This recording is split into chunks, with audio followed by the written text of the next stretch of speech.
श्री भगवान के कर दे रहे, अंधेर नहीं है। कितना संघर्ष किया इस इंसाफ के लिए, क्या मुश्किलें आई? काफी हमारे बुजुर्गों ने बहुत संघर्ष करा इस इंसाफ के लिए। मैं आज अगर वो होते तो अलग बात थी। क्योंकि साइड में आ जाते हैं, जैसे क्या लगता है इस दौरान, क्या कभी कोई क्योंकि आप कभी सामने नहीं आए, क्या परिवार को कोई खतरा, कोई डर इस दौरान बना रहा? बिल्कुल डर रहता है कि ऐसे आदमी का क्या भरोसा।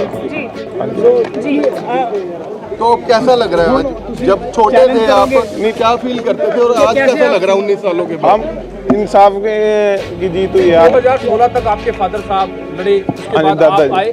19 साल बहुत लंबा टाइम होता है। इस तरह से देखते हैं आज आप सेटिस्फाई हैं थोड़ा? हाँ जी बिल्कुल, जुडिशरी पे हमें पूरा विश्वास था, हमारे साथ इंसाफ होएगा। आज खतरा है वो आपके सामने। इसलिए अगर समाज के लिए खतरा ना हो तो उसे डेथ सेंटेंस नहीं देनी चाहिए, उसे उम्र कैदी देनी चाहिए। तो लगता है कि वो दलील जज ने मान ली है, इसलिए उन्हें उम्र कैदी दी गई है। और विक्टिम फैमिली को लिए उन्होंने 31 लाख कॉम्पनसेशन की मांग की गई, तो क्या बचाव पक्ष से ये भी कहा गया कि रेयर ऑफ द रेयरस्ट मामला है, इसमें ये नहीं करना चाहिए? ये बचाव पक्ष ने तो कहा, ये सीबीआई और हमने कहा था कि ये रेयरेस्ट ऑफ रेयर मामला है।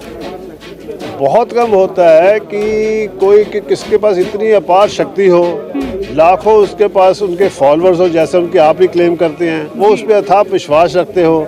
और जब कोई आप किसी को कोई आपको भगवान मानता है, कोई आपको संत मानता है, आप सब कुछ उनके लिए करते हैं, फिर उसका विश्वास तोड़ के आप कोई अपराध करो तो ये रेयरेस्ट ऑफ रेयर केस तो बन ही जाता है। जिस तरह रेप केस हम कहते हैं मैक्सिमम फांसी सुप्रीम कोर्ट ने रेप एंड मर्डर केस में दिया है, ये केस भी रेप को छुपाने के लिए मर्डर किया गया, तो ये उस हिसाब से उस कैटेगरी में आता है। हमारे लिए तो हमारे तो साफ है कि ये उस कैटेगरी में आता है। चाहे इस वक्त जज साहब ने वो दलील नहीं मानी, बट हायर कोर्ट्स में हम इस बात की जरूर अपील करेंगे कि जो सेंटेंसिंग स्पेशली जो लीडर हो, जिसको लोग फॉलो करते हों, उनकी जो आपराधिक सजा आम आदमी से ज़्यादा होनी चाहिए। सर, ये जो अभी पनिशमेंट दी गई है in addition to present sentence है, किस तरह चलेगी ये सजा? उम्र क्या, चाहे 10 मिल जाए, चलती तो पूरी उम्र ही है जी। मगर क्योंकि हमारी एक मर्सी पॉलिसी है, संविधान के मुताबिक हमारा प्रेसिडेंट ने पॉलिसी बनाई है कि 20 साल बाद छोड़ देना, किसी को 25 साल बाद छोड़ देना, तो वो छोड़े जा सकते हैं। मगर उन्हें हर केस में इधर छोड़े जा सकते हैं, यहाँ 14 साल बाद उनका केस कंसिडर होगा पहले केस में। ये सजा अब शुरू होगी, तो यहाँ भी 14 साल के बाद ही उनका मर्सी पिटीशन देखा जाएगा। तो उस हिसाब से आप कह सकते हैं कि हर उम्र कैद आपके लिए एक अलग उलझन पैदा कर देगी। ये सज़ा रिमाइंडर लाइफ जो उनकी 20 साल की पहली जो रेप केस में सज़ा उनको हुई है वो ख़त्म होने के बाद शुरू होगी, और जो छत्रपति मर्डर केस में उनको कन्विक्शन हुई है लाइफ इम्प्रिजनमेंट की, उसके साथ चलेगी और ताउम्र चलेगी। इसी तरह अवतार सिंह को 120B रेडवी सेक्शन 302 IPC में लाइफ इम्प्रिजनमेंट और 50,000 रुपये जुर्माना, सेक्शन 506 में 3 साल की सज़ा और 25,000 रुपये जुर्माना। सफदिल सिंह को 302 IPC में 50,000 रुपये जुर्माना लाइफ इम्प्रिजनमेंट और 120B सेक्शन 302 IPC में 50,000 रुपये जुर्माना और लाइफ इम्प्रिजनमेंट। सेक्शन 506 IPC में उनको 3 इयर्स की 3 साल की सज़ा और 25,000 रुपये जुर्माना, और 27 आर्म्स एक्ट में उनको 3 साल की सज़ा और 25,000 रुपये जुर्माना हुआ है। इसी तरह जसबीर सिंह को 302 IPC में उम्र कैद और 50,000 रुपये जुर्माना, 120B रेडवी सेक्शन 302 IPC उम्र कैद 50,000 रुपये जुर्माना, और 506 IPC में उनको 25,000 रुपये जुर्माना और 3 साल की सज़ा हुई है। इसी तरह कृष्ण लाल को 302 रेडवी सेक्शन 120B में 50,000 रुपये जुर्माना और उम्र कैद की सज़ा, और 120B रेडवी सेक्शन 302 IPC उम्र कैद 50,000 रुपये जुर्माना, 506 IPC में 25,000 रुपये जुर्माना, 3 साल की सज़ा। ये कृष्ण लाल की जो सज़ा है वो लाइफ इम्प्रिजनमेंट उनको जो पहले हुई है छत्रपति मर्डर केस में, उसके साथ ही ये कन्फ्रेंस चली। वर्मा साहब, आज जो बचाव पक्ष ने काफ़ी दलीलें रखी, किस तरह की दलीलें रखी और गुरमीत राम रहीम का किस तरह से उसका एक्सप्रेशन? देखिए, आज उनकी तरफ से मेनली यही आर्गूमेंट्स है कि ये केस जो है रेयरेस्ट ऑफ रेयर केसेस में फॉल नहीं करता, और उनको डेथ पेनल्टी की बजाय उम्र कैद की सज़ा हो सकती है और की जाए। उनका केस लीनियंसी से टेक अप किया जाए और कंसीडर किया जाए। तो ऑनरेबल कोर्ट ने आर्गूमेंट सुनने के बाद बिफोर लंच आर्गूमेंट्स कंक्लूड होंगे तो आफ्टर लंच ये ऑर्डर का अनाउंसमेंट की। देखिए ये case rarest of rare cases में फॉल नहीं करता, ऐसा ऑनरेबल कोर्ट का मानना है। और एक बात आपको मैं बता दूं कि जो कंपनसेशन जो फाइन इनको लगाया गया है पांचों मुलजिम को, उनका जो 50% शेयर है वो डिसीज की फैमिली को एज कंपनसेशन जाएगा। सर गुरमीत राम रहीम भी वीडियो कॉन्फ्रेंसिंग के जरिए जुड़ा था, किस तरह से प्रतिक्रिया थी, किस तरह से उसके वो था हाव भाव? देखिए पश्चाताप वाली बात मेरे को, मैं इस बारे में कोई कमेंट नहीं करूंगा, ना मेरा करना वाजिब होगा।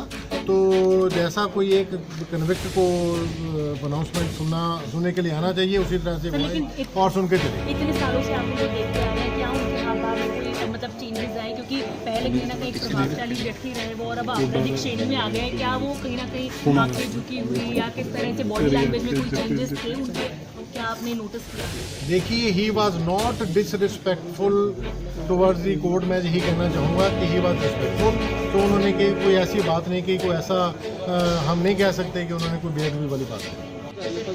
देखिए ऑनरेबल कोर्ट ने हर एक सर्कमस्टांस को अच्छी तरह से अप्रिशिएट करने के बाद उनके जो काम अगर वो क्लेम करते हैं कि उन्होंने कोई अच्छे काम किए हैं, those are not related with the commission of these offences for which he has been convicted. ये जुर्म उन्होंने किए जिनकी सज़ा उनको मिली, तो अच्छे काम करने से वो जो उन्होंने जुर्म किया वो ख़त्म नहीं हो जाता। तो ऑनरेबल कोर्ट ने सारा कुछ कंसीडर करने के बाद ये जजमेंट अनाउंसमेंट की है। और जो पहले से एक लाइफ सेंटेंस है उसके कंकरेंट भी लाइफ सेंटेंस जी 7% और बाकी कंपनसेशन जो 31 लाख रुपए जुर्माना लगाया है उसमें से आधा पैसा कंपनी को जाए एज कंपनसेशन। सर बचाव पक्ष की तरफ से क्या क्या उनको उम्र कैद हुई या फिर कोई सभी को और कितना जुर्माना लगाया गया सर सभी को? सब पे अलग अलग है जी। बाबा राम रहीम 31 लाख का जुर्माना, बाकी उनमें 50,000 और 25,000 वो भी पूरा ऑर्डर आएगा। सर आगे क्या करेंगे? आगे हम ही करेंगे। और बताइए आपको जिस तरह के एविडेंसेस आए हैं और जिस तरह के एविडेंस बार बार चेंज हुए हैं, इतने सेल्फ कॉन्ट्राडिक्टरी हैं और सर्कमस्टांशियल एविडेंस। सर आपके द्वारा किस तरह का बचाव पक्ष के जरिए आपके पास क्या दलील थी, क्या थी? नहीं तो उसमें यही है कि गुलाटी भी है ये सर्कमस्टेंशियल एविडेंस और उस तरह का विनोद को अल्टीमेटली इट हैज टू जज बाय यहाँ की जजमेंट कोई फाइनल जजमेंट्स नहीं, जजमेंट्स जो हैं वो अपीलेट कोर्ट की फाइनल होती है और वो अल्टीमेटली अभी सारी चैलेंज होगी। तो उसके बाद जब कोर्ट में सुनवाई होगी। सर बचाव पक्ष की तरफ से क्या क्या दलीलें जो हैं वो आज दी गई, क्योंकि आज बचाव आप लोगों की तरफ से रेयरेस्ट ऑफ रेयर केस में तो पुलिस से था भी नहीं जी। यही है जो एक लॉ है, सेटल्ड लॉ है, उस पर काफ़ी जजमेंट्स अपने कोर्ट में लॉ चल रहा है। उसके अंदर इस तरह का कोई जिस तरह की ये प्लीड कर रहे थे कि जी डेथ सेंटेंस होना चाहिए, ऐसा है वैसा, और इनका जिस तरह का काम है और जिस तरह के सोशल वर्क्स है और डिफरेंट टाइम से इतने इनके अगुवाई हैं और जिनके लिए काम कर रहे हैं, इतने लोगों को मोटिवेट करते हैं, इतने सोशल वर्क करते हैं, सब याद करें। सर क्या गुरमीत राम रहीम पहले भी उम्र कैद उनको हो रखी है, दोबारा से फिर उम्र कैद कैसे? आज की एविडेंस पे हो रही है जिसमें 10 बार ध्यान बदले तो अल्टीमेटली अपीलेट कोर्ट फैसला करेगी। उसमें है कितनी जान कितनी है वो तो सर खट्टा सिंह ने बार बार ये बोला कि मुझे थ्रेट किया गया था, इसलिए मैंने बयान जो है। खट्टा सिंह के बोलने से क्या होता है? एक आदमी अगर कसम खा के 10 बार आप अपना बदलते रहो तो कौन सी वाली आप सर क्या सुप्रीम कोर्ट जाएंगे अब या हाई कोर्ट जाएंगे? ये तो हाई कोर्ट सबसे पहले जाते हैं। सर बाबा की क्या प्रतिक्रिया रही है इस पर? बाबा की प्रतिक्रिया वो है, अभी ऐसा कुछ नहीं है। सब हाई कोर्ट है, अभी सब यहाँ पे तो कोर्ट आपको पता कोर्ट ही में कैसे रहे सर, वो बता रहे हैं कि ठीक है, बिल्कुल सर ये एडिशन रहेगा जो 2 सजाएं गुरमीत और यहाँ राम तक जी कि ने उन्होंने तो ये भी बोला है कि जी यहाँ पे जेल के अंदर अगर आप कोई इस तरह का डायरेक्शन से ऑर्डर्स कर देते हो ताकि मैं यहाँ से ही लोगों को मोटिवेट करूँ, लोगों के लिए काम, कोरोना में भी काम करा, एम्बुलेंस पता नहीं दुनिया भर के वो काम करना चाहते हो, लेकिन कोर्ट ने कहा कि मेरी जुरिस्डिक्शन ये सारा का सारा गवर्नमेंट देखेगी या बाद में जेल में आपको लगता है एक पास एक गया है फैसला, एक तरफा फैसला हुआ है, आपको ऐसा लगता है कि आपका जस्टिस नहीं हो पाया, वन साइडेड? जस्ट तो कब से एक ही तरफ से चल रहा है, सिर्फ एक आदमी के एविडेंस पे, और वो भी 4.5 साल बाद जो एविडेंस सीबीआई लेके आई जबरदस्ती, उसके बेसिस पे वो जो मुकदमे चल रहे हैं अल्टीमेटली हाई कोर्ट में सारा हमें मिलेगा और जस्टिस